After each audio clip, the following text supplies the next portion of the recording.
નમસ્કાર. રામ આ નામ સાંભળતા જ આપણા મનમાં ભક્તિ અને શ્રદ્ધાનો ભાવ જાગી જ જાય છે, ખરું ને?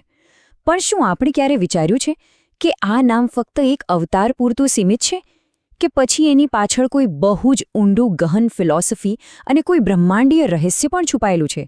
ચાલો આજે આપણે સાથે મળીને આ જ રહસ્યોની ઊંડી સફર પર નીકળીએ.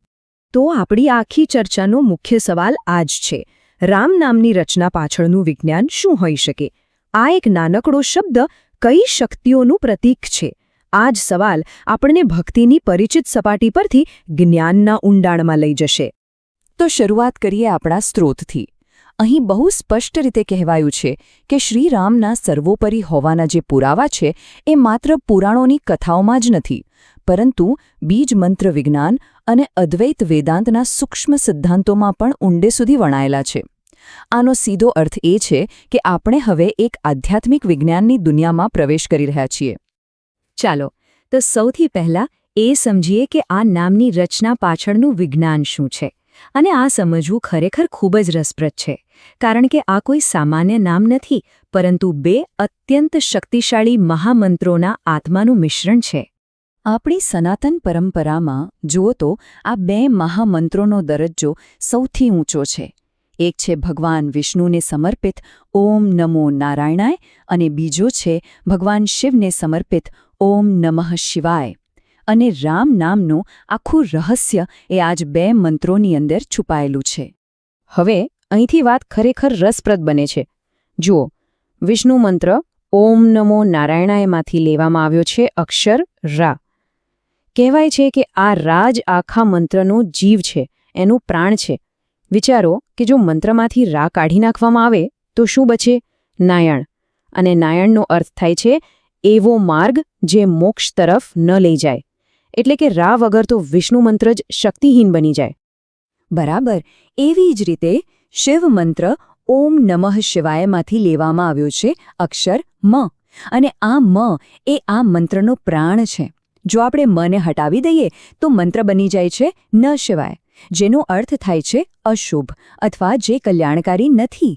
આમ મ વગર શિવ મંત્ર નકારાત્મક બની જાય છે. અને બસ આ જ રીતે રા અને મ, આ બે જીવંત અક્ષરો મળીને બને છે રામ. તો સમજવા જેવો મુદ્દો એ છે કે રામ ફક્ત એક નામ નથી, પણ વિષ્ણુ અને શિવ બંનેની શક્તિઓનો સાર છે. તે આ બંને મહાન મંત્રોનો આત્મા છે. એટલે કે રામ નામમાં જ વૈષ્ણવ અને શૈવ પરંપરાની શક્તિઓનો સંગમ છે. ચાલો હવે થોડા વધુ ઊંડા ઉતરીએ અને સમજીએ કે આ બે અક્ષરો કેવી રીતે એક બ્રહ્માંડીય સંતુલન બનાવે છે. કારણ કે આ માત્ર અક્ષરોનું મિલન નથી, આ તો બે મૂળભૂત તત્વોનું મિલન છે. જુઓ, રા અક્ષર અગ્નિબીજ છે.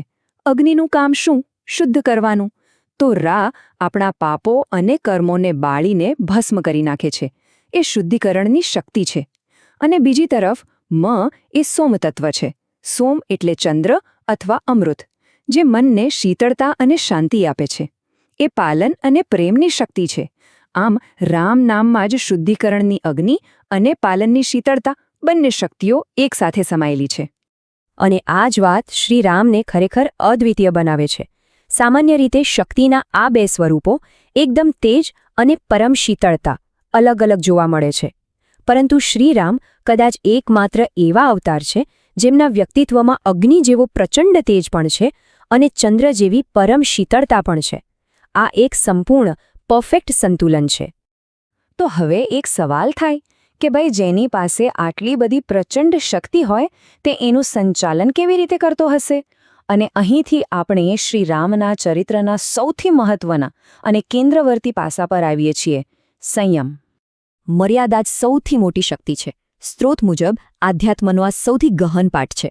સાચી શક્તિ એ નથી કે તમે શું કરી શકો છો, પણ એ છે કે તમારી પાસે અપાર શક્તિ હોવા છતાં તમે શું ન કરવાનું પસંદ કરો છો. આ જ છે આત્મનિયંત્રણની પરાકાષ્ઠા. શ્રીરામના જીવનમાંથી સંયમના તો કેટલાય ઉદાહરણો મળે છે. એમની પાસે તો અપાર શક્તિઓ હતી, છતાં તેમણે એક સામાન્ય મનુષ્યની જેમ સંઘર્ષ કર્યો. એમણે પોતાની દિવ્ય શક્તિઓનો ઉપયોગ માત્ર ને માત્ર ત્યારે જ કર્યો જ્યારે ધર્મની રક્ષા માટે તે એકદમ અનિવાર્ય બની ગયું. આ જ સાચો સંયમ છે. ટૂંકમાં, સાચી શક્તિ પ્રદર્શનમાં નથી, પણ સંયમમાં છે. અને આ જ સંયમ અને સંતુલન શ્રી રામને એક વ્યક્તિથી ઘણો ઉપર ઉઠાવીને એક સિદ્ધાંતનું સ્વરૂપ આપે છે અને એ સિદ્ધાંત બીજું કોઈ નહીં પણ ધર્મ છે. અહીં આપણે એ સમજવું પડશે કે ધર્મનો અર્થ માત્ર પૂજાપાઠ કે રીતિરિવાજ નથી. વેદોમાં કહ્યું છે કે ધર્મ એ તત્વ છે જેના પર આખું બ્રહ્માંડ ટકેલું છે. એ એક કોસ્મિક નિયમ છે, એક એવો પાયો છે જે આખી સૃષ્ટિને ધારણ કરીને રાખે છે. અને આ જ સંદર્ભમાં વાલ્મીકી રામાયણનો એ પ્રખ્યાત શ્લોક છે, રામો વિગ્રહવાન ધર્મ, જેનો અર્થ થાય છે શ્રીરામ એ ધર્મનું જ સાકાર સ્વરૂપ છે.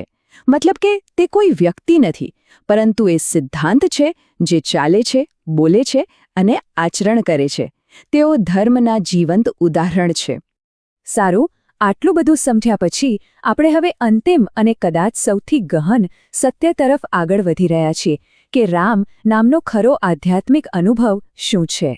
ઉપનિષદમાં એક બહુ સુંદર ખ્યાલ છે.